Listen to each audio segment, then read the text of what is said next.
মহান রাব্বুল আলামিন তার অসীম দয়া ও মেহেরবানিতে আমাদেরকে আশরাফুল মাখলুকাত হিসাবে সৃষ্টি করেন এবং মানব জাতির জীবন সুন্দর ও সফল হওয়ার লক্ষ্যে যুগে যুগে নবী রাসূল ও কিতাব প্রেরণ করেছেন। রঙিন পৃথিবী যা কিছু আমাদের চোখের সামনে ভাসমান অদৃশ্য সবকিছু তিনি মানব জাতির সেবা ও উপকারের জন্য সৃষ্টি করেছেন, যা কুরআনুল কারিমের উল্লেখ রয়েছে।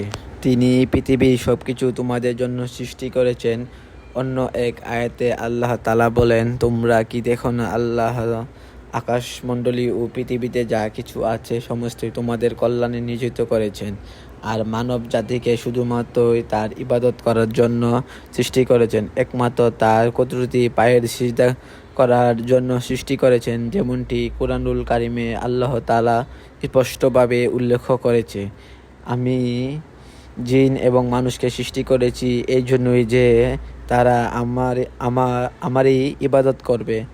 এই আয়াত দ্বারা প্রতীয়ন হয় যে মানুষ সৃষ্টির মূল উদ্দেশ্য হলো ইবাদত বন্দেগী, কিন্তু আজকের আমাদের হালাত ও অবস্থার দিকে তাকালে দেখা যায় বড়ই বেহাল অবস্থা। আজকে আমাদের সৃষ্টির মূল্য উদ্দেশ্য আমরা ভুলে গেছি। রঙিন আর মিচে এই দুনিয়ায় ক্ষণস্থানীয় দুনিয়ার পিছনে রাত দিন ব্যয় করেছি। কোনো দিন কি ভেবে দেখেছো আমাদের সৃষ্টি করা হয়েছে কিসের জন্য আর কি করছি? দুনিয়া যেন আমাদের আসল মূল হয়ে গেছে, আখিরাত যেন আমাদের বিকুল ভুলে গেছি।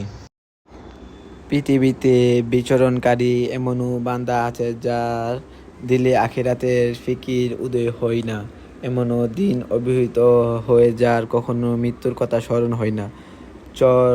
চির শান্তির ঠিকানা জান্নাতের আশা আর জাহান্নামের লাঞ্ছনদায়ক শাস্তির কথা ভাবনার সুযোগও হয় না। তবে এক কথা চিরসত্য যে আমাকে একদিন মরতে হবে, আপনাকে একদিন মরতে হবে, সবাইকে একদিন মরতে হবে। এই দুনিয়ার বুক ছেড়ে অন্ধকার কবরে শুইতে হবে। নিজের কবর নিজেকেই গুছাতেই হবে এবং একেই থাকতে হবে যার একদম বাস্তব, অস্বীকার করার কোনো সুযোগ নেই। দুনিয়ার আপনজন সবাই যার যার কাজে ব্যস্ত হয়ে যাবে। সময়ের চাহিদা এবং এমনও হতে পারে আর কোনো দিন তারা তোমাকে স্মরণ করবে না, কেউ কারোর নয়। একদিন এ কথা প্রমাণ হয়ে যাবে, তখনই বুঝে আসবে দুনিয়াতে রং তামাশা করার প্রতিফল, আল্লাহ ভুলে শয়তান অনুসরণ করার ফলাফল। তাই বন্ধু, আমি বলি, নৈসার হওয়ার কোনো কারণ নেই। শেষ নিঃশ্বাস ত্যাগ করার পূর্ব মুহূর্ত পর্যন্ত তুমি আল্লাহর দিকে ফিরার সুযোগ আছে। আর অবহেলা নয়, আর শয়তানের ধোঁকাই নয়। এখনই ফিরে এসো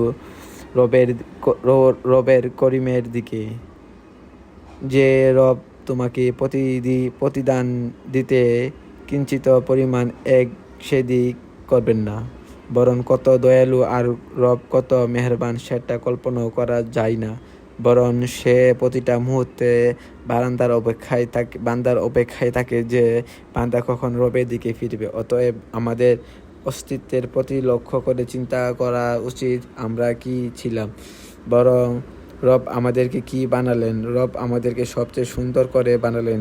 সব কিছু একটাই উদ্দেশ্য, রবের গোলামি করা, তার কুদরতি পায়ে সেজদা করা। আসুন আজই রবের গোলামিতে লেগে যাই। দুনিয়ার মিছে মায়া মমতাকে বিদায় জানাই। সমস্ত পাপ কাজ ও নাফরমানি ত্যাগ করে একমাত্র রবের করিমের ইবাদত মগ্ন হয়ে যায়। ইয়া রবের করিম, আপনি আমাদেরকে সবাইকে তৌফিক দান করুন, আমিন। ভিডিওটি কেমন লাগলো আপনাদের কাছে? ভিডিওটি ভালো লাগলে আশা করি চ্যানেলটিকে সাবস্ক্রাইব করে পাশে থাকবেন। ধন্যবাদ আপনাদেরকে।